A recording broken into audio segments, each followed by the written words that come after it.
payapa. Kung kinakailangan magmarcha tayo Malacanang, gagawin natin.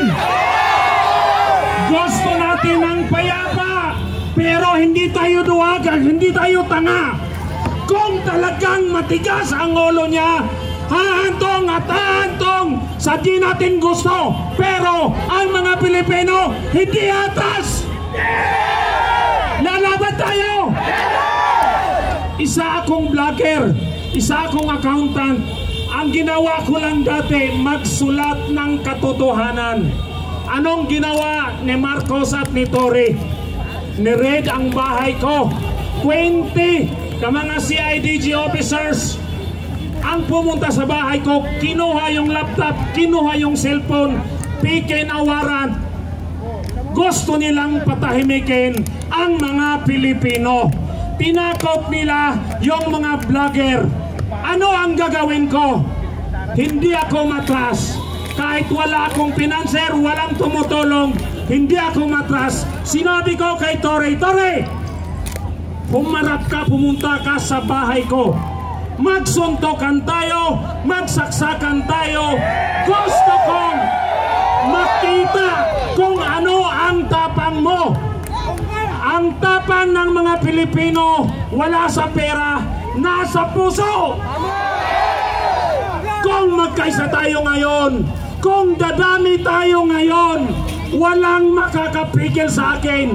Dahil kahit ako mag-isa, nung sinabi ko kay Torre, Torre, pumunta ka sa bahay ko, tayo lang magpatayan. Nagiging episode si Torre. Torre episode. Torre episode. Torre episode.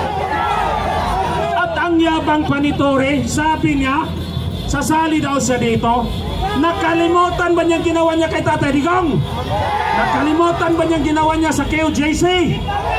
Nakalimutan ba niya na inuna niya yung sarili niyang karir at hindi ang mga Pilipino? Panahon na natin ngayon. Ito ang araw na ibigay natin lahat ng tapang natin. Kung kailangan pawis, kung kailangan dugo, hindi tayo titigil.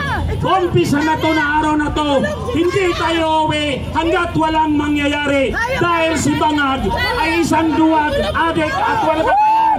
Mabuhay ang Pilipino! Marcos resign! Marcos resign! Marcos resign! Marcos resign! Marcos resign! Marcos resign!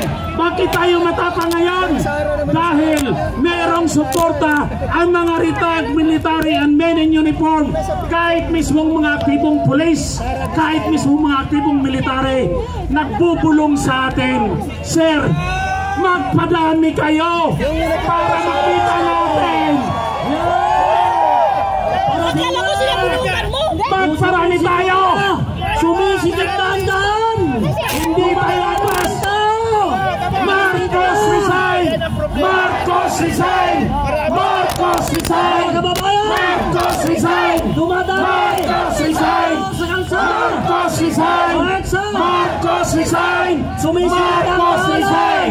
Hindi tayo alis dito hanggat hindi tayo dadami para malusog natin ang kailangan lusubin. Ibigay natin lahat, hindi tayo atras.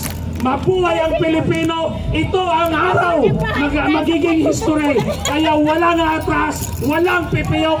Ang dapat pipiyok ang Bangag na presidente. Mabuhay ang Pilipino. Mabuhay.